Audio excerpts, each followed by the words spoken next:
or online at statetheater.org. Come on out and join the KUR crew at Young Ones Record Store on Saturday, April 19th, as Kutztown's big record store releases some exclusive vinyl editions of music from the likes of Nirvana and Soundgarden. Members of KUR will be there all day from 10 a.m. to 6 p.m., playing music and giving away exclusive KUR merchandise. Music lovers will not want to miss this event. Again, the date is Saturday, April 19th from 10 a.m. to 6 p.m. at Young Ones Records, right here in Kutztown. KUR hopes to see you there. KUR would like to remind you that for the weather forecast, make sure you check out Monsoon Mike's Weather Headquarters on Facebook. Like it today for all of the updates weather-wise. Also, you can listen throughout the day sporadically for weather updates here on KUR. For late-breaking news, weather, sports, and traffic, sometimes before we can even get it live on the air, make sure you like our award-winning Kutztown University Radio Facebook page and on Twitter at twitter.com/KU Radio. And from KUR News, I'm Mike Regensberger. Have a great day. This is Tom Johnson with your KUR Meteorology Department weather forecast. Spring is over, winter is back. That's all I'll say. Much colder on Wednesday, Thursday, and Friday. Sorry. This is Tom Johnson. Any views or opinions expressed on KUR are not necessarily those of Kutztown University, Kutztown University Student Government, Kutztown University Student Services Incorporated, KUR staff and management, or other affiliated organizations. He fires, and it is good for a touchdown. It's gone! And Giroux's got it! And the Sixers have scored 9 in a row. Are you kidding me? Good afternoon, everybody, and welcome to another edition of the Tyler Werner Show, right here on Kutztown Radio on this Tuesday afternoon, mid-April. Rather rainy Tuesday afternoon, I'd say. There's some water. Definitely a wet day out there, and definitely, if you're driving out there in the rain, be careful. Drive a little extra slow. I saw a traffic delay earlier, and I also have a little traffic thing to share that happened last week later on in the show, which I'll get to. We got a lot to bounce around with today in the Philadelphia sports world. The Philly season is started a couple weeks ago. Have some things to talk about there. The Flyers did make the playoffs. Fortunately, they locked up their spot basically Saturday afternoon against the Pittsburgh Penguins with an exciting overtime win. Sixer season, for whatever it's worth, is coming to an end, and essentially, see how they finish out, and essentially where they what chances they may have in getting the best ping pong ball for the upcoming NBA draft. Again, for whatever that's worth. And we had the Masters tournament this past week to talk about. And, last week, the past couple of weeks actually, have obviously been centered a lot around Deshaun Jackson, the whole fallout with the Eagles, him going to the Washington Redskins. And, it seems as we seem to move closer to the draft here and move through the month of April towards Easter, definitely that issue has seemed to die down.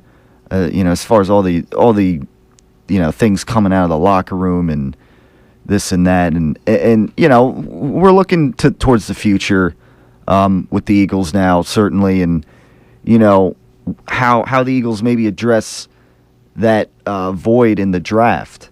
And, how they address, other positions on the team in the draft and in the offseason. And, they got 6 draft picks this year. And, depending on what they do, since there's been rumors about them, maybe possibly trading for Deion Jordan, maybe they'll have less than 6. I don't know. But, again, we got a lot of things floating around here, and we'll bounce our way around to each of them on this show. And of course, this week, this Sunday is going to be Easter Sunday. So, welcome to share, what plans you have, even though it's maybe not sports related, Although, I don't know, tune into the Phillies game or something on maybe it'll be a nice Easter Sunday afternoon. I don't know. I think for me personally, I think Easter. I get to the bottom line of what Easter really is, and we're not going to go on in this big religious discussion here, but it came out of the death of Jesus Christ and this and that, and I think and you'll pick up on this show. I think you celebrate things like this, holidays like Easter and Christmas. I believe with integrity, and that's what I try to do in this show. But there's other things. I always do on Easter. Tradition. Like go to my grandma's and granddad's house, and the grandma that I mentioned on the show before makes good fudge and whoopie pies and of course it's always a tradition that I have some of her bunny cake. I'm a big fan of coconut, and so that's another thing in itself. But nevertheless, again, Easter Sunday. What are you going to do? Anything special that you have planned for Easter Sunday? You're welcome to share on this show. As we open the doors to, just more than Philadelphia sports. But nevertheless, let's get to the Philadelphia sports here. Starting off with the Phillies. An rather interesting week since I last, since my last show. I mentioned how their home season opener against the Milwaukee Brewers was postponed the day, and unfortunately, they got swept by the Milwaukee Brewers, who are, to be fair, they're the best team in baseball right now. In the early weeks of the season, they sweep the Phillies easily in this series. 10-4 in that home opener, 9-4 the next day, and then 6-2. The Phillies definitely having their struggles against the best team in baseball right here. I believe though that Ben Revere had the baseball play of the week last week. He made an insane outfield catch, an insane diving catch, and he suffered a rib injury and has missed the past several games, I believe, or he missed I think at least 4 games, but he made an insane catch obviously in one of those games, and certainly it resulted in the play of the week. Also, there was I was watching baseball highlights late last week, and another one of the interesting highlights, I guess you could say, that it didn't involve the Phillies, was I believe it was the Pittsburgh Pirates and the Chicago Cubs, if I'm not mistaken. One of the runners was in one of those games was making a run, a home plate run, to try to beat out the catcher from getting the ball. The catcher, goes on his knees to, kind of gather in the ball as it's coming, and as the runner's quickly approaching home plate, and the runner slides, and I don't know who's seen this, but who's listening, but the runner slides, and his baseball cleat goes right into the manhood area of the catcher, and I don't know. It's hard not to laugh at something like that when you see it happen in a highlight, but it's that stuff happens all the time, and again, it's hard not to laugh, but I guess props to the catcher for trying to make that play and ultimately paying for it physically in a sense, but nevertheless, that was those are a couple of your baseball good and bad plays of the week.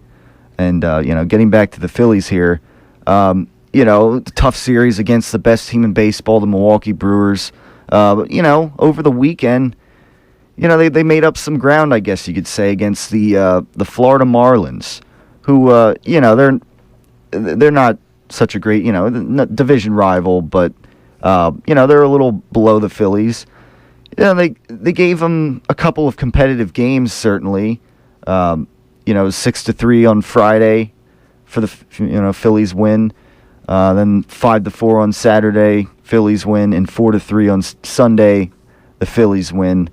So they had a good standing there, and of course during the one game the other night against the Marlins, Jimmy Rollins, this isn't news at all really at this point, but there was a fan in the dugout who, I guess was cursing something. I don't know. He was an angry fan, that at one point angered Jimmy Rollins, and Jimmy Rollins, had a nice, not so nice thing to say, and this kind of thing goes back to a couple months ago when I was talking about Marcus Smart in the college basketball, when he got when he let a fan of the opposing team get the best of him, and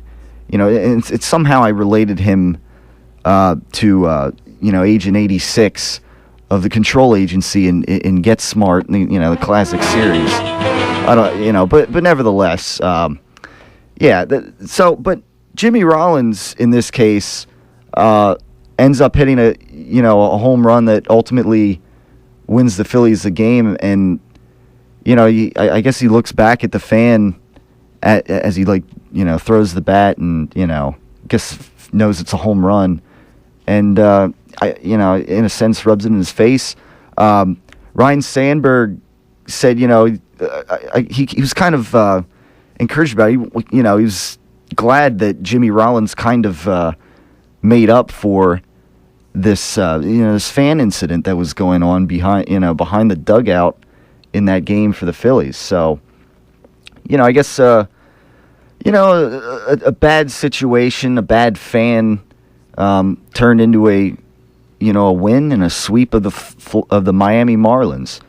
And that brought the Phillies back to a 500 record, which is where last week they were 1-1 when things were starting up with baseball, but here they are. They were 500, and then yesterday, of course, they lost to the Atlanta Braves. Another pretty good team in the baseball world, and they got 3 more games with them coming up. So it'll be interesting to see how they fare out against them the rest of this series throughout this week. And then, of course, heading into the weekend, they have a series down in Colorado against the Colorado Rockies. So, that covers the Phillies for now, certainly in the baseball world. You're welcome to share your thoughts at 610-683-4859. On this whole Jimmy Rollins thing. How he handled the fan issue, and the home run, and etc., and how the Phillies are doing in general. As they got some tough opponents coming up. So we'll move on, though.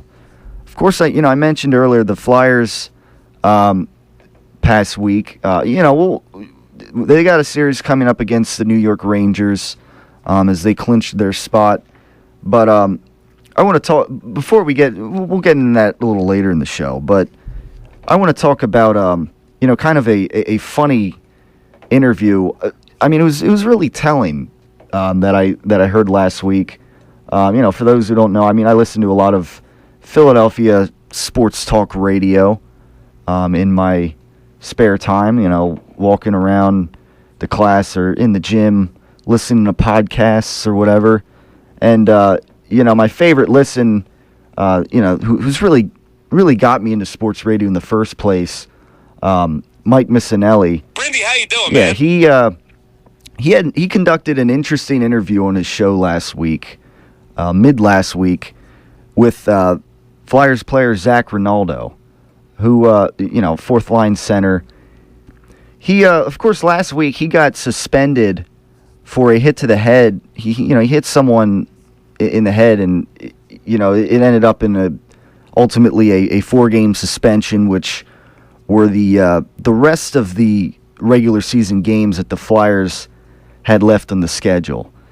And I've talked about on this show before the Flyers play and the mentality, the grind, the rough mentality, and the tendency to get a lot of penalties and unnecessary penalties at that. And last week, Mike Missanelli, he doesn't hold back in his interviews. He doesn't kiss anyone's behind or whatever because they play for the Flyers or Philadelphia or whatever. He really called out his play style. Zach Rinaldo's play style and his tendency to get unnecessary penalties. I thought it was funny because, Zach Rinaldo says, the way he plays today is the same way he played as a kid and this and that. And, when you're a kid, though, I mean, you can't, in youth hockey and stuff like that, I mean, some of the things that, you see in the NHL, that stuff can't happen in youth hockey and fighting, unnecessary fighting. I mean, you get thrown out of the game essentially in youth hockey from what I remember in my days of playing youth hockey. But I mean, nevertheless, I mean, Zach Rinaldo, I went through the statistics of the league leaders, and he's fourth in penalty minutes as far as players are concerned.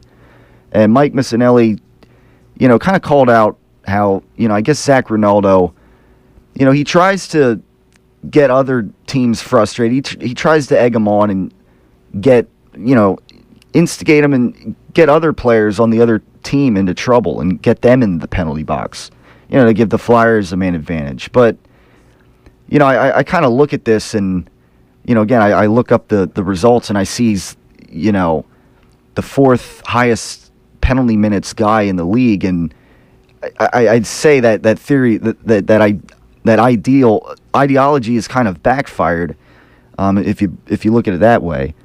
Mike Missanelli said how as they get in the playoffs, they're going to be, you can't be taking unnecessary penalties and stuff like this. And it's funny because Zach Rinaldo even kind of claimed how, it's like the referees in the NHL seem to have it out for him. And seem to, he disagrees with a lot of the penalties that they call on him and this and that. And yet, he decides to get in fights and this and that.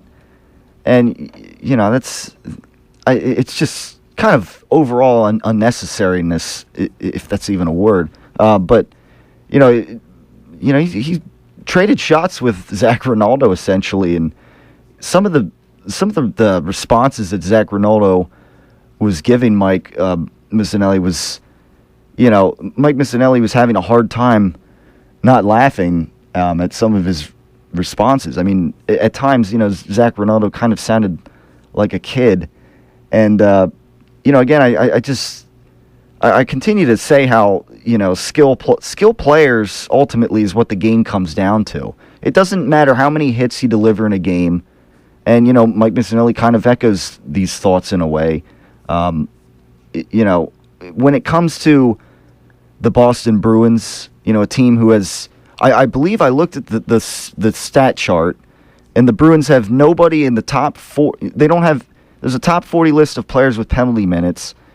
And as good as the Boston Bruins are, the best team in the league, they had no player on that top 40 list of people who get in the box more than anybody else in the league. So, I think that theory's kind of backfired if you think about it. That Zach Rinaldo play style, and again, Mike Missanelli, kind of called him out on this, and he said, as you get in the NHL playoffs, you can't take these kind of unnecessary penalties.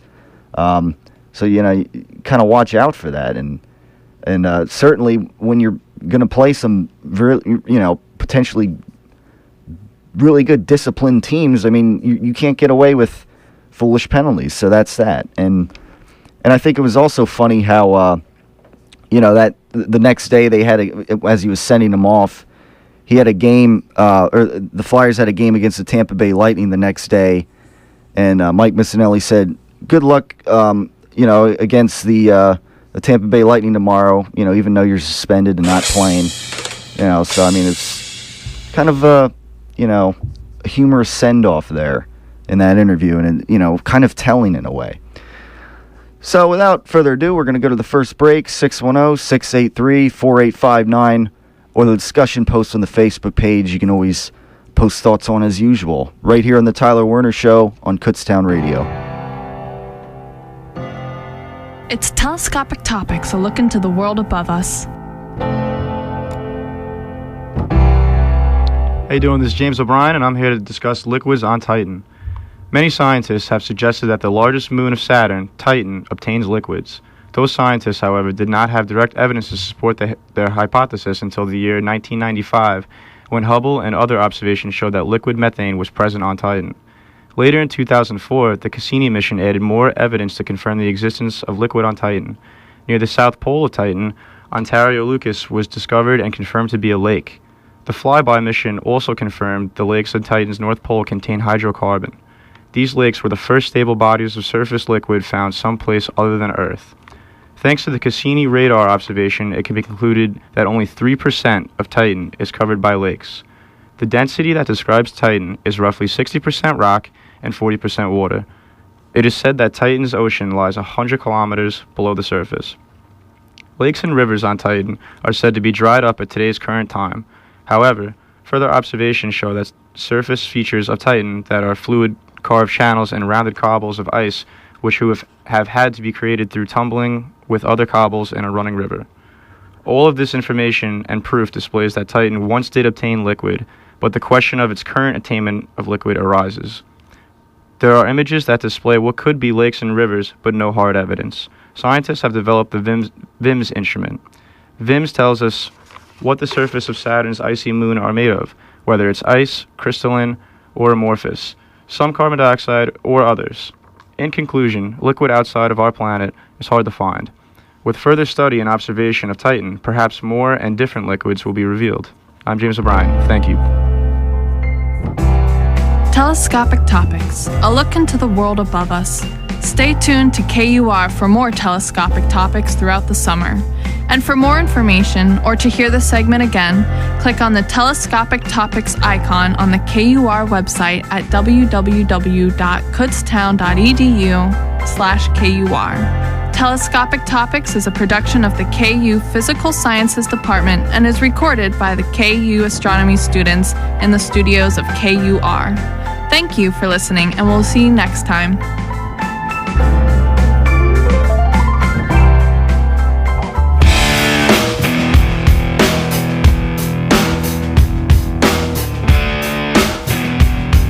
.22 right here on the Tyler Werner Show on Kutztown Radio on this rainy Tuesday afternoon. We had a beautiful weekend this past week, 70s and sunny, and all this and that. And I guess tomorrow we're kind of gonna sink back into the not winter weather, I guess, but that it's kind of that colder spring weather. We're gonna have a huge drop off, I think, into the upper 20s tonight, I think, and then highs in only the 40s tomorrow, and I guess it'll pick back up a little bit in the 50s. So but I mean, it's April, and April can be a sketchy month like that when it comes to temperatures and weather. But already we're about halfway through the month of April, and May will be here before you know it, and starting to see some flowers and stuff bloom out there, and that I guess that growth will continue here in the month of April, and as the NHL season winds down, or moves into the playoffs, I guess we could say. Of course, the NBA season is winding down and moving into the playoffs, and particularly the 76ers season, which essentially has been a full-out tank job pretty much since, basically over the past few months. The Sixers right now, I mean, the way it looks, the Milwaukee Bucks essentially have they get the most ping pong balls or whatever. They have the best odds of getting the first pick in the NBA draft, and the Sixers, with an 18-63 record, they will be the second, I guess, most favorable team to get the number one pick. But either way, I mean, it looks like they're going to get a high pick. Either way, in the a top 3 or 4 pick in the NBA draft, either way. So, we'll see. Really, as far as basketball is concerned, I mean, for the Sixers standpoint, all we're looking at forward to is the draft, really. But nevertheless, I mean, the NBA playoffs, still tune into them. Can the Heat repeat? Or does a team like the Indiana Pacers rise above them this year? Or the San Antonio Spurs, do they get another championship? Oklahoma City Thunder and the mix of top teams here in the LA Clippers. So, I guess, if anything, as far as basketball is concerned, we'll look and see how the NBA playoffs shake out when they begin. Now, of course, I mentioned earlier how the Eagles, the Philadelphia Eagles, is beginning a little bit of Eagles talk here. Again, the Deshaun Jackson issue is kind of, died down for the meantime here. Really, we got the draft coming up in a few weeks, early in May, and, we're definitely looking to see how the Eagles are going to address this team as far as, personnel goes.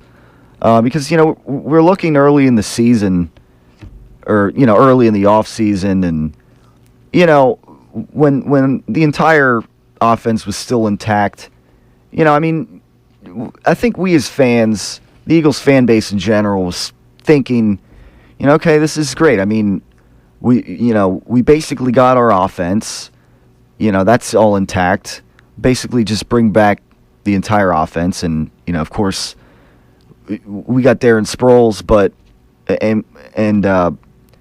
we got rid of Jason Avant, but obviously we got rid of Deshaun Jackson, and that definitely threw a spin on that early theory in the off season that we just bring back the offense we have next year, and it's not quite looking that way.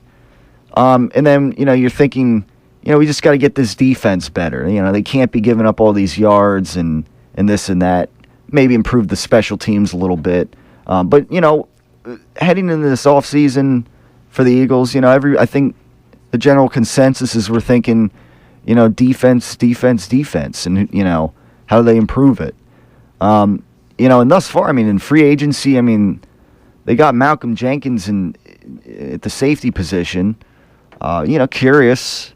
Makes a lot of Eagles fans curious. But, when we head towards the draft here, where they seem, they're a little short of picks as far as of quantity goes. They have, they have 6 picks at the moment. But now, they could potentially address this, one of the needs that they have on the defensive side of the ball. One of the rumors floating around is, a couple months ago, actually, apparently the Eagles tried to trade for Deion Jordan,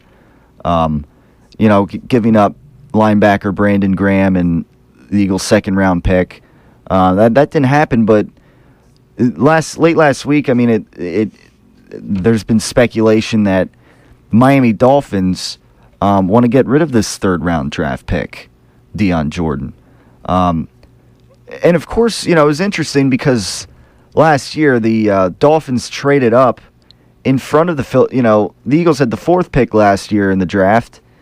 The Miami Dolphins traded up for the third, to get into the third draft spot so they could take Deion Jordan because they were afraid that the Eagles were going to take Deion Jordan. Of course, the Eagles ended up taking, an offensive lineman that has panned out, pretty well thus far, Lane Johnson. And, as far as Deion Jordan to the Miami Dolphins goes, or went last season, Deion Jordan got hurt and he didn't play a whole lot. He was now they put him in the 4-3 defense, the Miami Dolphins, and the Eagles are running like a 3-4 defense.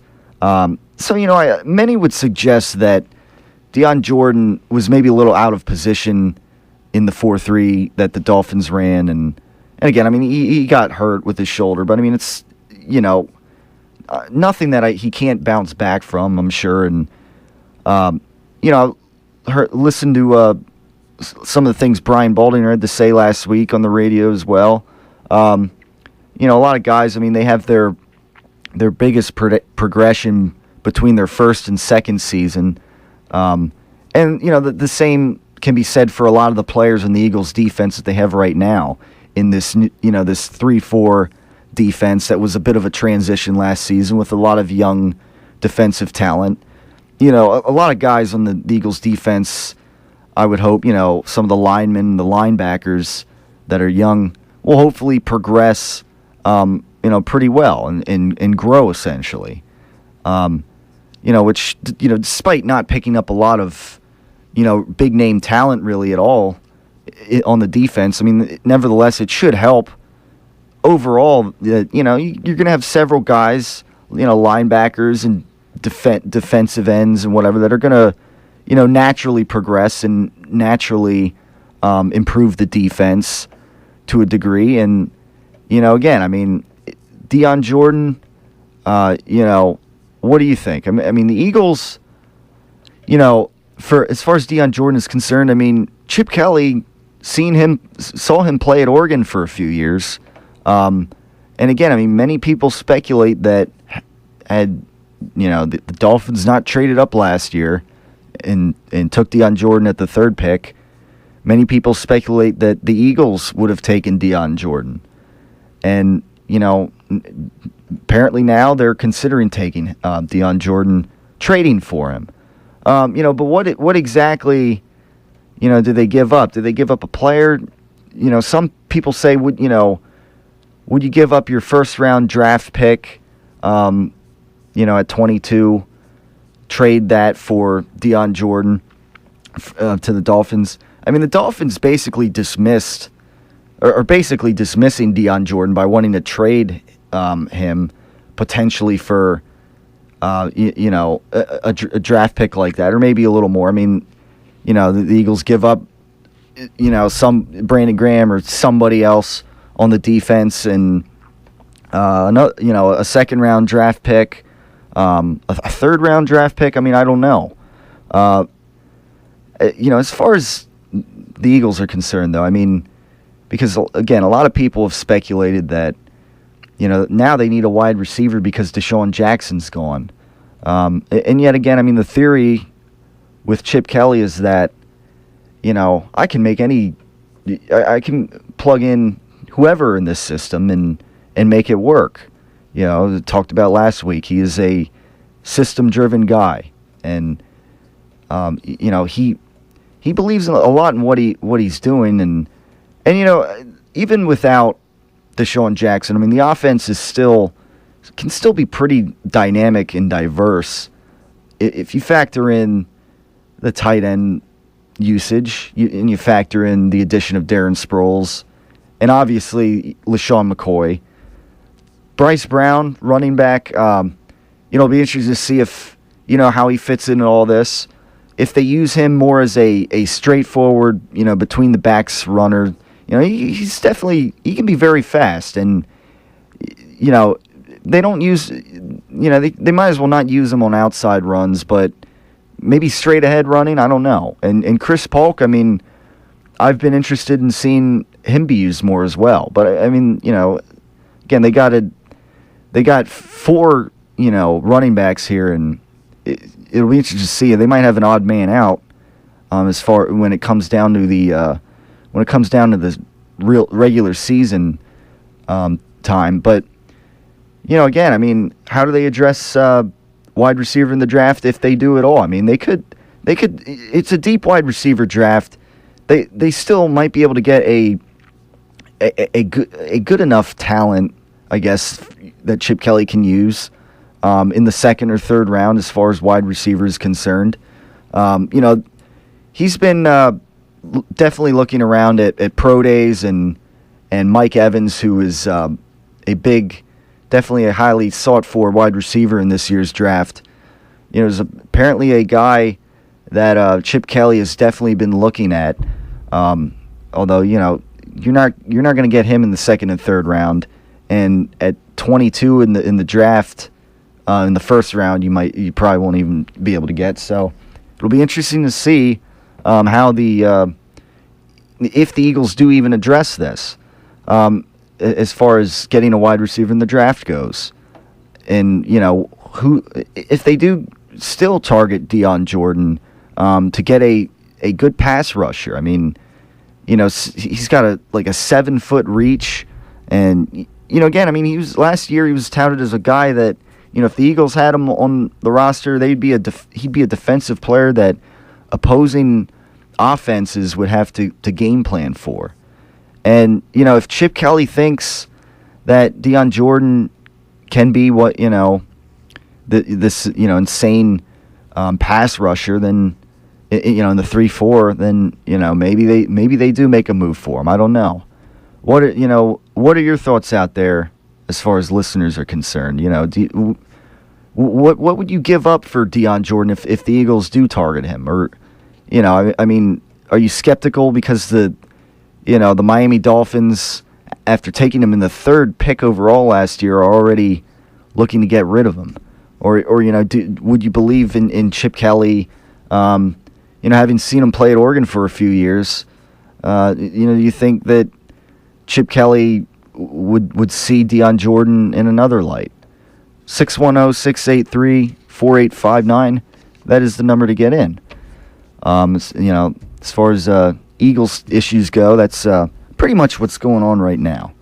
But of course, I mentioned last week, last week, yes, I mentioned how the Masters tournament was this past weekend. Essentially, we had the Masters tournament this past week, and we'll now give you a little recap of of basically the results of the Masters 2014 tournament.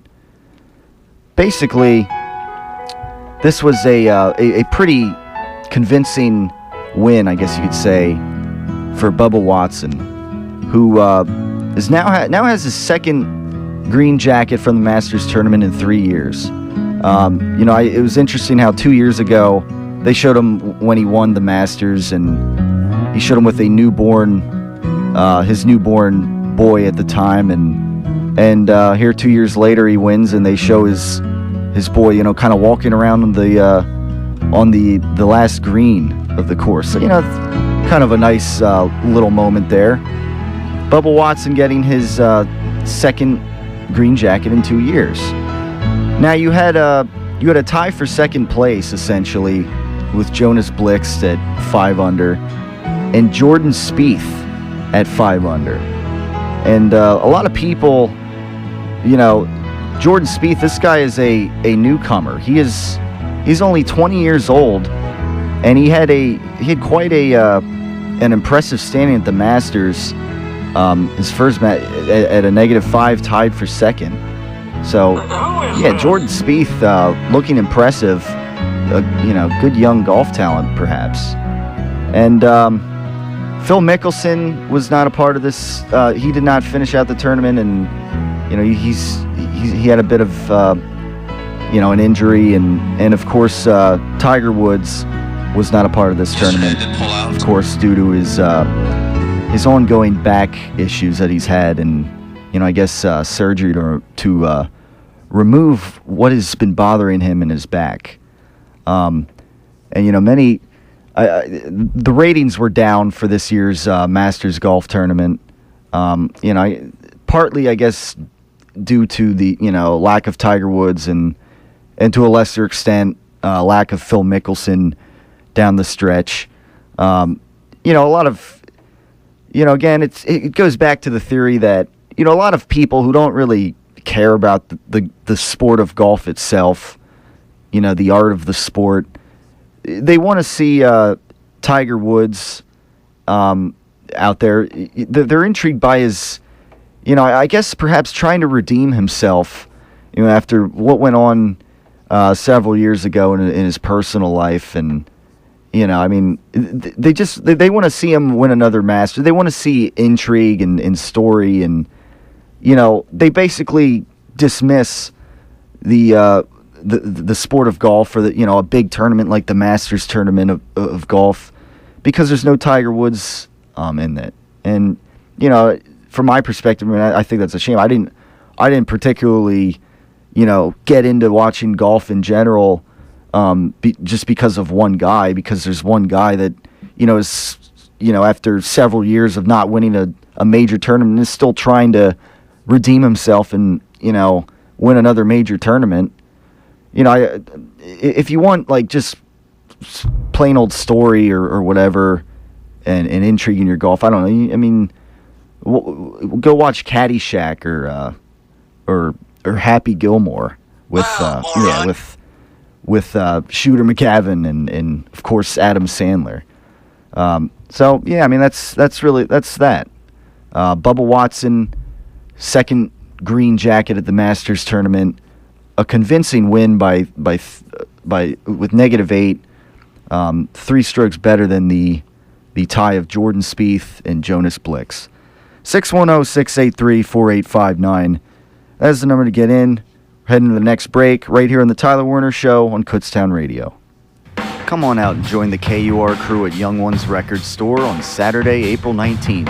As Kutztown's big record store releases some exclusive vinyl editions of music from the likes of Nirvana and Soundgarden. Members of KUR will be there all day from 10 a.m. to 6 p.m., playing music and giving away exclusive KUR merchandise. Music lovers will not want to miss this event. Again, the date is Saturday, April 19th from 10 a.m. to 6 p.m. at Young Ones Records right here in Kutztown. KUR hopes to see you there. Hi, hon. I thought you were coming home early. Yeah. What's the matter? What happened? And I realized today just how much I really love you. What do you mean? I almost got killed today. Oh, my God. I was rushing home to catch the game. There was a train coming. I thought I could beat it. Billy. I was just about to go around the gate. Something made me slam on the brakes. Oh, thank God. Coffee went everywhere. I'm so glad you're all right. Wasn't worth the risk. Never see you again. Never smell your hair. Don't even say that. Never see you walk. I love you. I'm sorry. It takes a mile for a train to stop. Don't try to beat a train, or someone you love will get hurt. Look, listen, and live.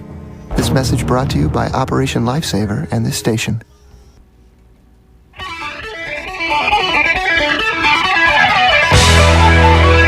12:42, right here on the Tyler Werner Show on Kutztown Radio. On a spring-like, April-like, rainy afternoon out here in Kutztown. Again, it's you want to be a little extra careful out there on the road. Drive a little slower than usual with the wet roads. Of course, I mentioned, or I hinted at earlier in the show, that there's an interesting little, traffic incident that happened last week that I want to bring to your attention because, it's one of those things that you never know. Last week I was on my way up here to Kutztown for classes, and there was some kind of detour on 222 North. I don't quite know why. They put flares up on the road and had to take a quick detour. And I was kind of in the left lane, ready to make a left turn up ahead. Traffic was getting a little, I guess rush hour like, because everybody had to take this detour and it was starting to pile up. And there was a car next to me. Everybody's now trying to get in the left lane. Because essentially that's really the only way to go at this point. And I noticed this car to my right is starting to like almost run into me on my my right, front right passenger side tire area, I guess you want to say. I kind of had like this delayed reaction, like is this person really about to run into me here? Did they not see me? And so I beeped the horn quickly, to bring that to their attention, as everybody's trying to get over, and I'm already over, just kind of waiting for the turn to come up. And I look over, it's this young girl, and lo and behold, I mean, she has her cell phone up to her ear in her right hand. I look over, and I don't know. I mean, maybe it's a student that goes to this college. I mean, a lot of commuters and this and that coming up the same route. I don't know, but I look over, and she kind of has like this shocked. I don't know if it was like shocked look at me, like I'm like, what are you doing here, and this and that, and like almost like I was doing something wrong or something. I just look, and I just kind of, I take the the pinky finger, the thumb, and kind of like do the hand signal, like like as if to say like, hey, you got your phone up to your ear, and I guess that's what's diverting your attention here, and almost running into me had I not beeped the horn. I mean, had I been on the cell phone and not see this person doing this and noticing this, there could have been an accident there. So I don't know. Maybe you can, it just goes to the whole idea that if you're going to talk on your cell phone, you got an important call or something, just pull over off to the side of the road and save yourself a couple minutes. I mean, there was a time not too long ago when this wasn't an issue, and it's already bad enough that, people are out on the road, maybe driving under the influence of alcohol. But if you got, now here in 2014 and, more than ever, it just continues to be an issue that people talk on their cell phones while they drive. And this is an example right here that, I see right before my eyes that, somebody's on their cell phone and it's clearly distracting them from what they're doing on the road. And, I understand, people have plans and this and that, and we have a fast lifestyle. But, if a phone call is really that important, either let it wait or, pull, or if it's really that important, you can pull over and talk on the phone there. If it makes you a couple minutes late, then, or to wherever you're going, that's your choosing. But, safety first, as as the old saying goes. So, again, if you're out there driving or whatever, and you're listening to this right now, and you got the cell phone, you're considering a phone call or whatever, or a text, if you really have to do it, just pull over and do it, and follow the safety first ideal. If it's really that important, to me, I don't focus on the phone. Really, it's really not that important, really. And if there's emergency, you pull over. It's as simple as that. So again, you never. It's one of those things where you never know. So that's just my my little words of advice for the day. More like common sense than advice, but nevertheless, let's move on here. Move on to some Flyers talk, because they've now found themselves in a series with the New York Rangers. Now the Rangers are going to have the home ice advantage. Let's take a look back at the past week, though, at how the Flyers have been doing. How they essentially locked up this spot. Last Tuesday night, they had a game at the Florida Panthers, which of course Zach Rinaldo was not a part of, because this was the first game that he served a suspension for. But the Panthers, get beat convincingly here by the Flyers 5-2. And at this point, the Flyers did clinch a playoff spot, actually, with that win over the Panthers. It was just a matter of which playoff spot were they going to clinch. But ultimately, that win against the Panthers last Tuesday ultimately got them a spot in the playoffs. Now, the next 2 days later, the Tampa Bay Lightning, which of course, as I said earlier in the show, Mike Missinelli was talking to Zach Ronaldo on his show and saying, good luck with the Tampa Bay Lightning. Even though you're suspended and not going to be playing in that game. The Flyers lose to Tampa Bay. Apparently, I heard they had a day off last Wednesday in between the Florida game and the Tampa Bay Lightning game.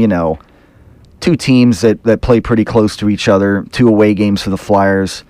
Apparently they played some golf of their own between those days. From what I heard, a lot of guys, in their day off, kind of golfing and relaxing. And I guess I don't know. Maybe that's part of a contributing factor in the 4-2 loss to the Tampa Bay Lightning. I don't know. The Flyers didn't come out with motivation or fire. And the Tampa Bay Lightning, though, are a team that has been fighting for a playoff spot as well. So Flyers lose that game. But at this point, with the last couple of games left, really it was coming down to the Flyers and the Rangers in the Metropolitan Division as far as who would be second and who would be third.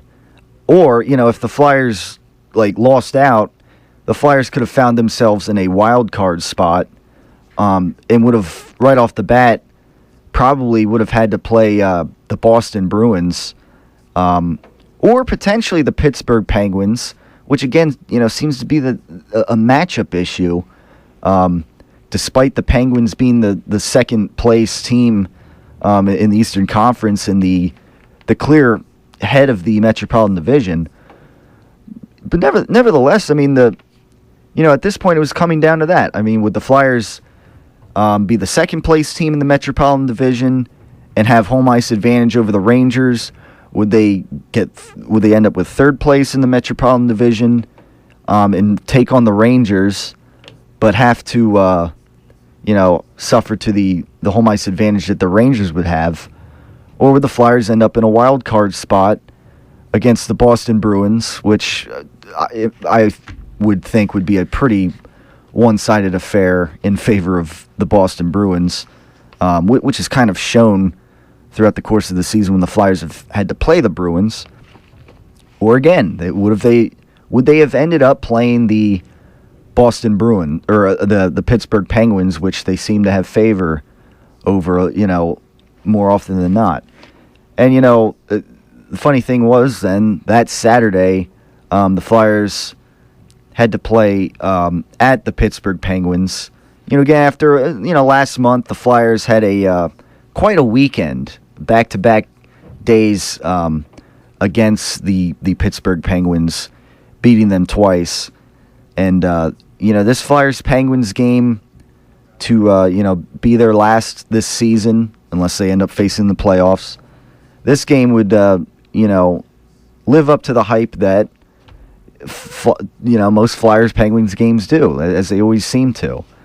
The Flyers, and fortunately, this was a game that I got to see most of on my Saturday afternoon, and, flipping between that and, the Masters tournament. The Flyers, have an interesting game. Now, Steve Mason was playing pretty lights out in this game, making some insane saves. The Penguins in this game, when it was all said and done, they almost had a 2-1 shot advantage over the Flyers. I don't know. Flyers really did not get a lot of shots on goal in this game, and Pittsburgh seemed to dominate in that department. And, as they would say in the hockey world, Steve Mason was really standing on his head for the majority of this game, with the exception of the first early goal that the Penguins got. And at one point, a Penguins player kind of cross-checks somebody into one of the Flyers players into Steve Mason, and Steve Mason kind of falls back, and he did not play the rest of the game after that play, and the Flyers got a a man advantage after that penalty. But Steve Mason did not play the rest of that game, so Ray Emery, backup goaltender, had to come in, and he gave up a couple goals, and although the Flyers, Jake Voracek had a pair of goals in this game. He tends to be a big goal scorer against the Pittsburgh Penguins, scoring multiple goals again against them, and Claude Giroux, I believe, had a nice goal to tie the game up. The Flyers took a 3-2 lead in that game, and then the Penguins quickly striked back late in that game against over Ray Emery now in the goal, and they took it to overtime. Again, I mean, it's one of those things too that had Steve Mason been in there, would have he had made those saves that Ray Emery did not make? I don't know, but again, I mean, there was a major shot advantage in favor of the Pittsburgh Penguins in this game, and the goaltend, kind of hats off to the goaltending, especially for Steve Mason for all the shots he had to see and some of the insane saves he was making in this game. I'm talking like some Dominic Hasek-like saves, who in my opinion is probably the greatest goaltender the NHL has ever seen, in my opinion, although some would say otherwise. But so this game goes to overtime. Flyers could clinch essentially a 6 seed spot here in this game, and fortunately it doesn't go to a shootout. Unlike the Carolina Hurricanes game, the next day would go, but no, the Flyers, and it was funny because this overtime period started out with a 3-on-3 game. With it starts out 4-on-4 normally by default, but with the penalties that occurred here, the overtime period started out 3-on-3. So definitely made an interesting spin on it early on, but ultimately later on in the overtime period, defenseman Mark Streit, who of course the Flyers picked up last offseason, defenseman, makes a nice move and takes a nice shot and gets the overtime game winner in front of Pittsburgh's fan base. And even though essentially Pittsburgh has nothing really to play for at this point because they already had their playoff spot locked up, the Penguins end up they just kind of like quickly like, all right, let's get out of here, let's go back to the locker room. And it's a nice scene if you're a Flyers fan at this point, watching this on TV. And so and the Flyers essentially then had locked up their playoff spot. They're essentially 6th seed, if that's how you want to look at it, with the new division realignments in this and that. And they're going to play the New York Rangers starting this Thursday night at New York. And, again, as I hinted a couple of minutes ago, they had the Carolina Hurricanes next Sunday, or this past Sunday, and, they had a high-scoring game, essentially a game that meant nothing. And they lost in overtime 6-5. Again, essentially a game that meant nothing, but was nevertheless a high-scoring affair. And so now they have to take on the Rangers in a best-of-7 series as they do in the NHL. First 2 games are at New York Rangers. And again, the Flyers have had a tough time playing the New York Rangers at their own building. They struggle at Madison Square Garden. And, this can be a competitive series, but given that the Rangers have the home ice advantage here and the Flyers just seem to struggle here at Madison Square Gardens, my hopes are not very high for the Flyers in this series. And, we'll see, the play Thursday and Sunday, so they'll have 2 games under their belt between now and next week's edition of the Tyler Werner Show, and they'll both be away games. So we'll wait and see, I guess, how these games turn out. One of these games is on Easter Sunday at 12 noon. So I don't know. I'll see if I can. See if maybe can see a little of that at my grandparents' house. I don't know, but nevertheless, that that'll wrap things up on this today's edition of the Tyler Werner Show right here on Kutztown Radio. If you tuned in, thank you for tuning in. And yeah, you can catch the podcast on the Facebook page at facebook.com/Tyler Werner Show. It'll be there tonight or tomorrow. And again, I mean, do not be on your phone and drive at the same time. You gotta, talk or whatever, pull over. That's the bottom line. Everybody have a great rest of the week and a nice Easter holiday, and we'll talk to you next week. It's the top of the hour, and you're listening to the